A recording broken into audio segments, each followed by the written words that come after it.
ত্রয়োদশ জাতীয় সংসদের প্রথম অধিবেশনে পাশ হয়েছে সন্ত্রাস বিরোধী বিল। বুধবার দুপুরে জাতীয় সংসদে স্বরাষ্ট্রমন্ত্রী সালাউদ্দিন আহমেদ সন্ত্রাস বিরোধী বিল 2026 উত্থাপন করলে সেটি সংসদে হা ভোটে পাশ হয়।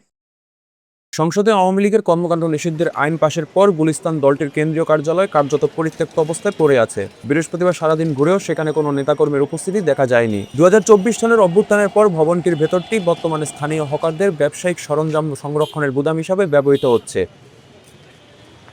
এলাকার আশেপাশের ব্যবসায়ীদের সঙ্গে কথা বলে জানা গেছে, আইনগতভাবে দলটির কার্যক্রম নিষিদ্ধ হওয়ার পর থেকে এখানে তাদের কোনো নেতাকর্মীর উপস্থিতি দেখা যায়নি। আওয়ামী লীগের যে এর আগে অন্তর্বর্তীকালীন সরকার যেটা বিল পাস করছিল করছিল, এরপরে গতকালকে জাতীয় সংসদে সেটা সন্ত্রাস বিরোধী আইনে আওয়ামী লীগের কার্যক্রম একেবারে নিষিদ্ধ হয়েছে এবং এটা বিল পাস হয়েছে।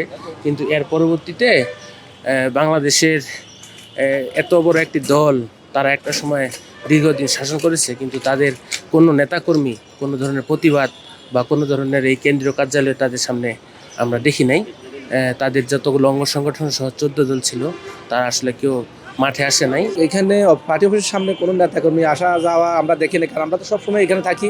কোনো নেতাকর্মী ওরকম আসতে দেখি না, বাট কেউ যে আসি ছবি উঠাইবো বা করবো ওরকম কেউ দেখি নাই। এখন পর্যন্ত মানে ঠান্ডায় আছে, মোটামুটি কোনো ঝামেলা বা কোনো কিছু হয় নাই। কেউ আসি যে এটা যে আওয়ামী লীগের অফিসের পর্দা এটা ছিড়ব বা ব্যানার এটা শুনে আলা দিব বা এরা আওয়ামী লীগের দখল করবে, একটা মিছিল মিটিং করবে, এরা জয় বাংলা একটা স্লোগান দিবে, এরকম কেউ আসে নাই।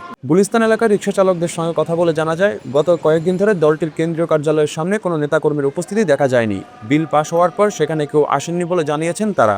এলাকাটির পরিস্থিতি স্বাভাবিক রয়েছে। এখনো তো আমরা তো কোনো দেখতে পাইনি, তারপরেও আরও কেউ আসে কি না বা সেগুলোও আমাদের নজরে এখনো ধরা পড়েনি।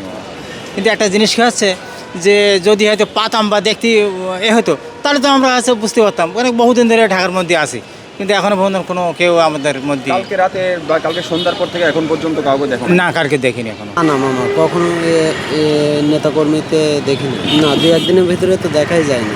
আইনি নিষেধাজ্ঞার পর দলটির কেন্দ্রীয় কার্যালয় এখন নিস্তব্ধ। এলাকা জুড়ে স্বাভাবিক পরিস্থিতি বলছেন স্থানীয়রা।